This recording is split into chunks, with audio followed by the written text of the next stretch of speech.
আসসালামু আলাইকুম। Bright coaching সেন্টারে আরো একটা ভিডিওতে সবাইকে স্বাগতম। আম আজকে একটা গ্রামার টপিক নিয়ে আলোচনা করব। যদিও এর পূর্বেই এই বিষয়টা সম্পর্কে আমি অনেকবার আলোচনা করেছি স্টুডেন্টদের সাথে। এই টপিকটার নাম হচ্ছে সেন্টেন্স বা বাক্য। আম আমরা সাধারণত চেঞ্জিং সেন্টেন্স শুরু করতে চেয়েছিলাম সবার জন্য। কিন্তু আমরা যদি চেঞ্জিং সেন্টেন্সটা পড়তে চাই বা করতে চাই, তখন আমাদের সেন্টেন্স বা বাক্য এবং বাক্যের প্রকারভেদ সম্পর্কে জানাটা খুবই গুরুত্বপূর্ণ। তাই এর পূর্বে আমি সেন্টেন্স সম্পর্কে সবাইকে জানিয়েছিলাম, পড়িয়েছিলাম। জানি না কে কতটুকু মনে রাখতে পেরেছো। তবে সবাইকে একটা কথা বলি, এই সেন্টেন্স হচ্ছে ক্লাস 3, 4, 5 এর পড়া। অর্থাৎ যে সকল যারা গ্রামার স্কুলে পড়ে আসছো তারা হয়তোবা জানো যে গ্রামার স্কুলগুলোতে ক্লাস 3, 4, 5 এ এই বেসিকগুলো সম্পর্কে আলোচনা করা হয়।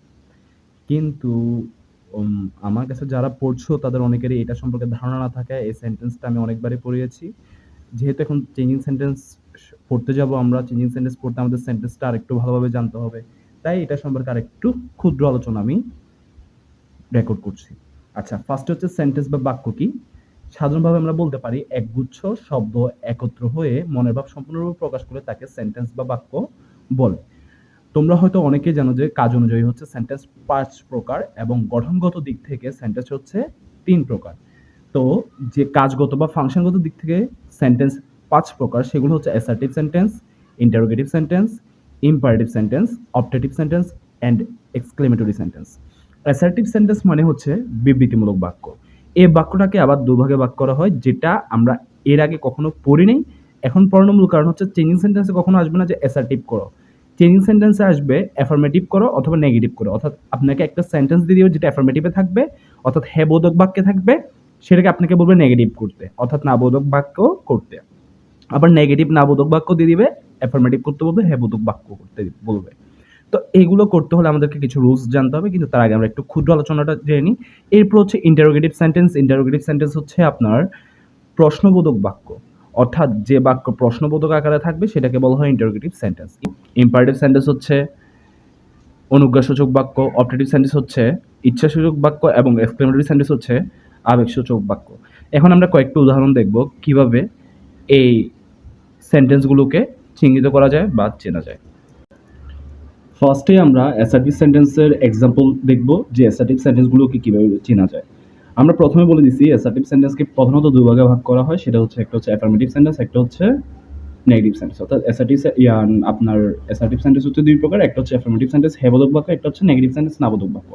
এখন অ্যাসার্টিভ সেন্টেন্স জানার বা বোঝার সবচেয়ে সহজ উপায় হচ্ছে আমরা সাধারণ ভাষায় যে কথা বলি সেগুলোকেই বলা হয় অ্যাসার্টিভ সেন্টেন্স। যেমন আমি ভাত খাই, আমি খেলতে যাই, আমি ঘুরতে যাই, আমি মাকে কথা দিয়েছি, আমি তাকে কথা দিয়েছি আমি পড়তে বসবো, আমি প্রতিদিন স্কুলে যাব, আমি আমার রুটিন ফলো করব। এই ধরনের যে সাধারণ কথাগুলা সেগুলোই হচ্ছে অ্যাসার্টিভ সেন্টেন্স। এখন বাংলায় তো আমরা খুব সহজে বুঝবো, ইংরেজিতে কীভাবে বুঝবো সেটা একটু দেখি। যেমন I have just received your email, আমি এইমাত্র তোমার ইমেলটি পেলাম। এটা একটা সাধারণ বাক্য, অর্থাৎ যে কোনো ধরনের সাধারণ বাক্যকে বলা হয় অ্যাসার্টিভ সেন্টেন্স। এখন দেখেন তো এটা কি পজিটিভ সেন্টেন্স না নেগেটিভ সেন্টেন্স, অর্থাৎ এটা কি হ্যাবোধক বাক্য নাকি নাবোধক বাক্য? অবশ্যই এখানে কোনো নাবোধকের চিহ্ন নাই। দ্যাটস ওয়াই প্রথম যে সেন্টেন্সটা আমি পড়লাম সেটা হচ্ছে কি অ্যাসার্টিভ সেন্টেন্সের অ্যাফার্মেটিভ ফর্ম, অর্থাৎ হ্যাবোধক বাক্য। এরপর হচ্ছে I did not go to school yesterday. এই যে এই লাইনটা I did not go to school yesterday, আমি গতকাল স্কুলে যাইনি। হ্যাঁ, তাহলে এই যে নট বাক্যটা যুক্ত হচ্ছে, মনে রাখবেন এই নট বা না, এই নাটাই হচ্ছে নেগেটিভ বাক্য, অর্থাৎ নেগেটিভ বা নাবোধক বাক্য। তাহলে I did not go to school yesterday এটা কি ধরনের সেন্টেন্স? এটা হচ্ছে নেগেটিভ সেন্টেন্স। ওকে, এরপর হচ্ছে আই অ্যাম এ পেইন্টার, আমি একজন চিত্রকর। এটা একটা সাধারণ বাক্য, তাই এটাকে আমরা অ্যাসার্টিভ সেন্টেন্স ধরতে পারি। এরপর হচ্ছে I am not a liar, এটাও অ্যাসার্টিভ সেন্টেন্স, আমি মিথ্যাবাদী নই। এটা একটা অ্যাসার্টিভ সেন্টেন্স, তবে এটা অ্যাসার্টিভ সেন্টেন্সের নেগেটিভ ফর্ম, অর্থাৎ এটা কি নাবোধক বাক্য, আর উপরেরটা কি ছিল হ্যাবোধক বাক্য। এরপর হচ্ছে ম্যান ইজ মোর্টাল, মানুষ মরণশীল, এটাও কি হ্যাবোধক বাক্য বা অ্যাসার্টিভ সেন্টেন্সের আন্ডারে পড়ে। Industry is the K to success, পরিশ্রম সাফল্যের চাবিকাঠি। তাহলে এই যে সাধারণ বাক্যগুলো এগুলো হচ্ছে অ্যাসার্টিভ সেন্টেন্সের অন্তর্ভুক্ত।